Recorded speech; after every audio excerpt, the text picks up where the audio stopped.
dan teman-teman.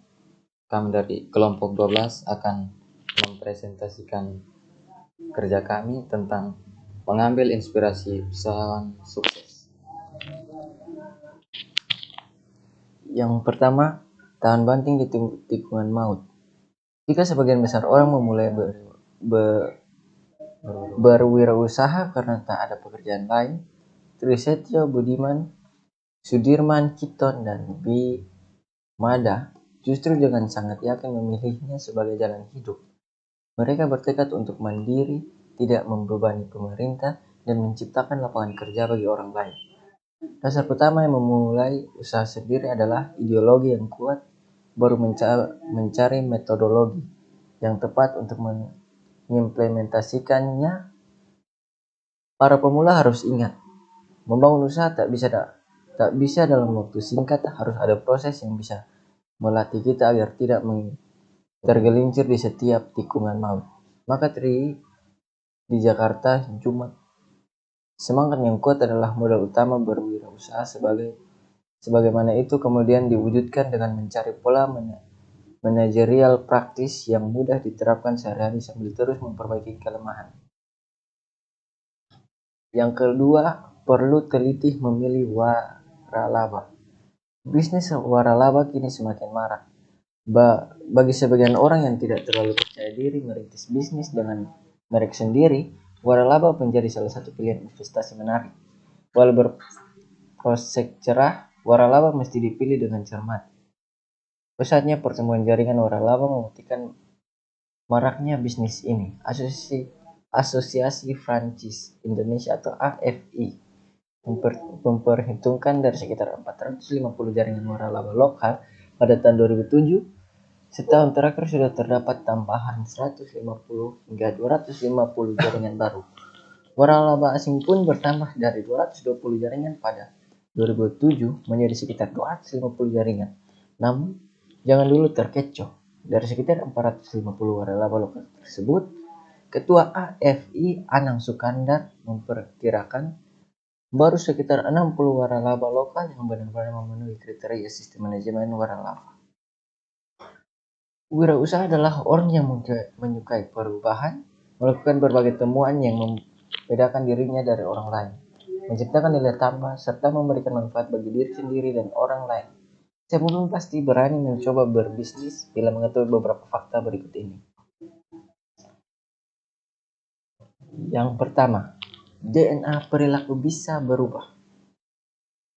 Takut memulai bisnis, tidak memiliki tantangan, dan tidak tahu harus berbisnis apa? Pertanyaan itu bisa dijawab dengan teori DNA perilaku yang bisa berubah.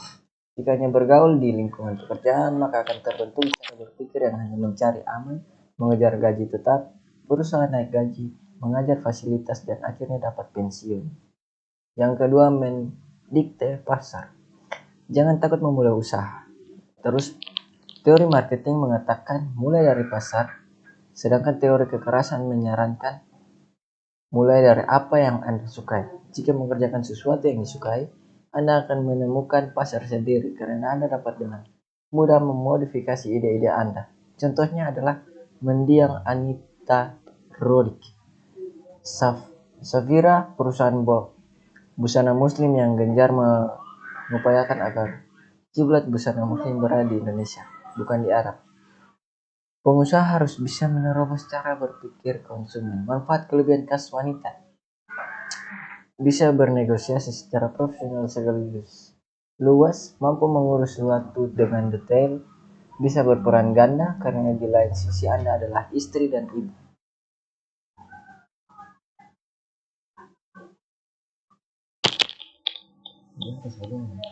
Belum baca ini.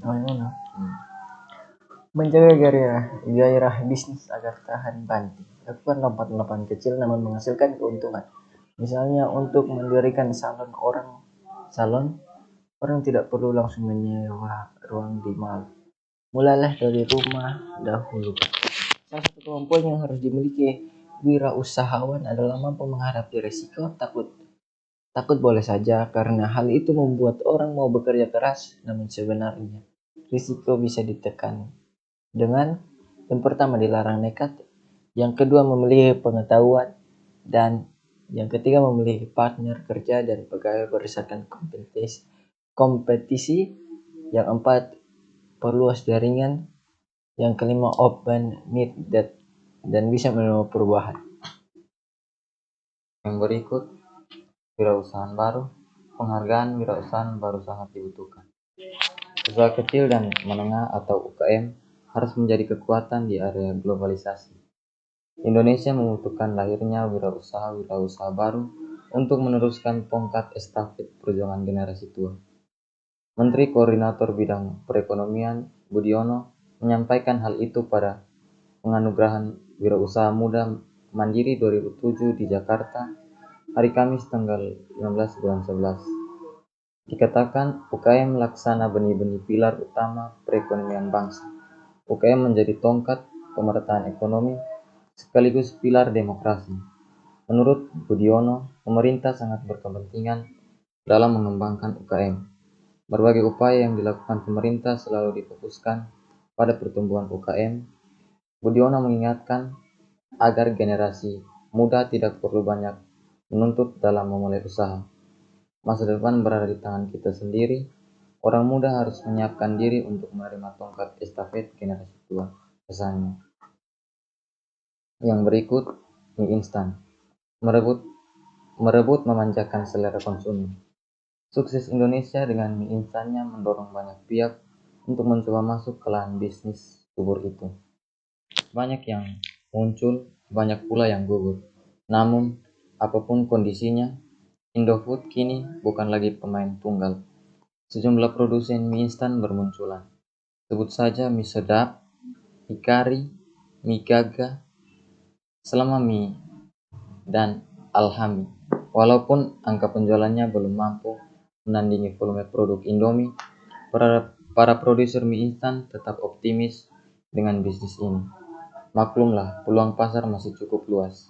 Kebutuhan mie instan setahunnya mencapai 14 miliar bungkus. Belum lagi peluang ekspor ke negara-negara yang warganya gemar mengonsumsi mie instan, seperti Cina, Korea Selatan, dan Thailand. Jakarta berhasil meluncurkan produk gaga mie berukuran 50 gram yang beratnya lebih ringan dan ukuran lebih kecil daripada ukuran mie instan biasa. Produsen mie instan yang juga produsen ikan dalam kaleng ini juga meluncurkan gaga mie berukuran 100 gram. Soal rasa, gaga mie tidak terlalu banyak menyodorkan pilihan. Meski begitu, ada saja peminatnya. Salah satu produk gaga mie yang diunggulkan adalah gaga mie 1000 rasa soto mie. Ada juga gaga mie 1000 mie goreng rasa ekstra pedas. Saya suka rasa pedasnya. Produk unggulan yang berikut jurus Dewa Mabuk juara Esteller. Juara bertahan Esteller, ya Esteller 77. Lihat saja embel-embel juara Indonesia yang menjadi slogan restoran cepat saji tersebut. Hingga kini tetap bercokol di papan namanya. Pokoknya sesuai slogannya Esteller 77 juara terus, kata Sukiatno Nugroho sambil tertawa. Meski diucapkannya dengan bercanda, sesungguhnya Sukiatno bicara benar. Faktanya memang belum ada pesaing yang mau rebut mahkota juara Esteller, secara formal maupun informal. Kala itu pada tahun 1982, mertua Sukianto, Murnianti Wijaya, memenangkan lomba membuat minuman tradisional. Murnianti meracik Esteller yang berbahan dasar kelapa muda, alpukat, nangka, dan susu. Sekian dan terima kasih presentasi dari kelompok kami.